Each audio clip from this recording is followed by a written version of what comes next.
नमस्कार जी, पंजाब मिनी इंदौर में आपका स्वागत है। ये अपनी 10 HP की पैलेट मशीन है। यहाँ पे इसकी मोटर लगेगी। यहाँ पे अंदर इसमें माल आएगा, जो भी आपका मटेरियल है वो यहाँ पे डालना होगा और यहाँ से आपकी पैलेट बन के निकलेगी।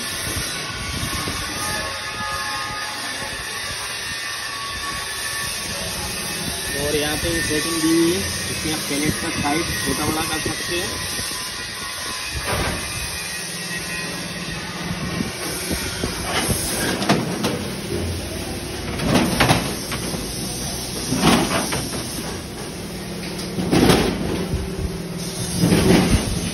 और इस मशीन को लेने के लिए आप दिए गए नंबरों पर कांटेक्ट कर सकते हैं।